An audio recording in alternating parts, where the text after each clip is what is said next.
Hay sonidos que nunca se olvidan en una obra.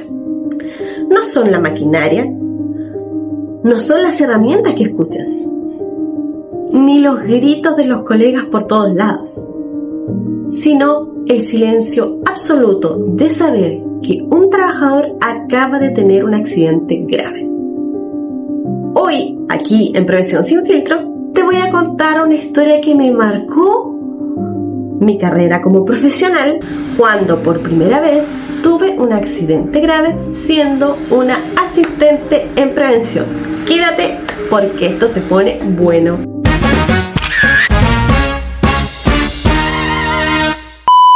Llevaba 3 meses trabajando como prevencionista. Era asistente de prevención.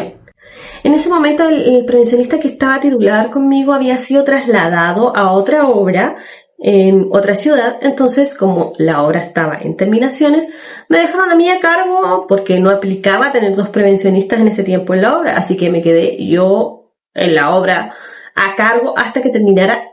Yo era prevencionista nueva, no tenía experiencia y honestamente cuando sucedió esta situación yo lo único que quería era que el prevencionista titular estuviera ahí para enfrentar esa situación. Era una tarde tranquila. No recuerdo la hora exactamente, pero fue en la jornada de la tarde. Llegaron a mi oficina el contratista que estaba a cargo, indicándome que su trabajador había tenido un accidente. Se había cortado los dedos. Así fue lo que me dijeron. Se cortó los dedos. El maestro estaba en ese tiempo utilizando una ingleteadora en la casa y estaba cortando unas pilastras, estas eran bien largas. Entonces, como no tenía una plataforma de trabajo, improvisó con una mesa escolar de esas chiquititas antiguas y sobre esta mesa colocó la ingleteadora. Y la pilastra no estaba firmada en ninguna parte. Entonces, en ese balanceo de la pilastra, se le fue la mano y le cortó el pulpejo de 2 dedos. En ese segundo, cuando me avisaron, comencé a recordar lo que había estudiado, porque si eso me lo pasaron cuando estaba estudiando, el hecho de autodenunciarse cuando hay un accidente grave. Recuerdo que siempre me decían, si había un accidente grave, la empresa se tiene que autodenunciar, llamar a un número y denunciar que hay un accidente grave, que es lo que muchas empresas no hacen y se quedan callados. Cuando llamé al número, me atendió la señora y me empezó a preguntar los datos del trabajador. Entonces es súper importante que esos datos los tengas antes de llamar. Te lo puede dar el administrativo, el de recursos humanos, el que esté a cargo de los datos del trabajador. Uno como empresa mandante debería tener esos datos del contratista disponibles. Entonces llamé y me empezaron a preguntar datos del trabajador, cómo fue el accidente, quién estaba y muchas cosas más.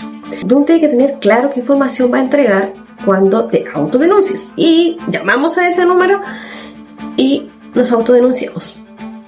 Y recuerdo que siempre cuando estudiaba decía hay que paralizar la faena. Bueno, se paralizó la faena, se autodenunció y ahora solamente quedaba esperar que llegara la Seremía de Salud o que llegara la inspección del trabajo.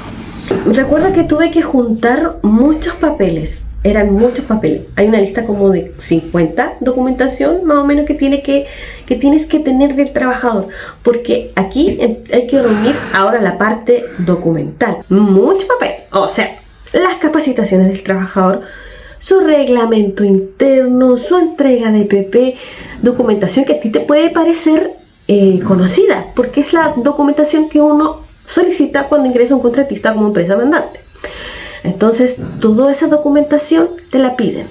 Ya mira, aquí encontré un documento de accidente grave que dice cuándo notificar y suspender faena, y dentro de todo lo que hay dice pérdida total o parcial de las extremidades, brazos, manos, piernas, pérdida de un ojo, pérdida total o parcial del pabellón auricular, pérdida del cuero cabelludo, pérdida del pulpejo de algún dedo. Y eso fue lo que me aplicó. La obra sí se paralizó en ese sector de la casa porque eran varias casas, no sé, eran como 50 casas, y en la casa número 30, por ejemplo, pasó el accidente y todas las faenas cerca de la casa, o la misma casa en realidad, se paralizó la faena. días completando la documentación. Y aquí es súper importante entender que uno no pide al contratista documentos porque sí, porque en estos casos te van a pedir la documentación del trabajador, tanto su capacitación o su registro de PP, si tenía algún procedimiento de trabajo, si había la difusión de ese procedimiento de trabajo. Pasé, creo que una semana, 2 semanas trabajando todo el día en eso, hasta que llegó la Seremi. Pueden llegar los dos, puede llegar la Seremi o puede llegar la inspección del trabajo. Cualquiera de los dos. El que llegue primero es el que toma el caso. En este caso llegó la Seremi de Salud. Pasaron los días y el trabajador fue llevado al hospital de Puerto Montt para atención de su dedo. Después había que ingresarlo a la mutual de seguridad para hacer el reingreso como accidente de trabajo. Recuerdo que acompañé al contratista en esa ocasión y cuando llegamos a mutual de seguridad, el trabajador no estaba inscrito en mutual de seguridad. Así es, no estaba inscrito. Entonces yo me quedé sorprendida, el contratista se quedó más sorprendido porque no estaba ingresado. Resulta que él pensaba que estaba ingresado porque alguna vez estaba inscrito, pero como era contratista, trabajan por temporada, dejó de trabajar una temporada, dejó de pagar imposiciones porque no tenía trabajador y como no había ese pago, se eliminó del sistema de mutual de seguridad y ahora había vuelto a trabajar pensando que él había retomado de nuevo mutual y la verdad que estaba fuera. Hay un protocolo en este caso que mutual de seguridad trabajan cuando dejan de trabajar varios meses. Entonces, ahí viene tu mea culpa, por decir así, porque tú como empresa mandante tienes que saber en qué mutualidad está tu contratista. Por ejemplo, ya el trabajador hubiese tenido un accidente más grave, hubiese quedado inconsciente. ¿A dónde lo llevas? Esa información tiene que estar clara. Y sobre todo, que el contratista pague sus imposiciones, porque al pagar sus imposiciones, un porcentaje de ese dinero se va a las mutualidades de seguridad para cubrir el seguro en caso de accidente de trabajo, de trayecto o enfermedad profesional. El trabajador fue atendido, obviamente, fue atendido por el ISL, le dieron las prestaciones médicas, las prestaciones necesarias del seguro que el trabajador tenía. Se pasaron 2 semanas y creo que se levantó, después que viene la Seremi y realiza su investigación, dan por levantada la obra y se puede continuar trabajando.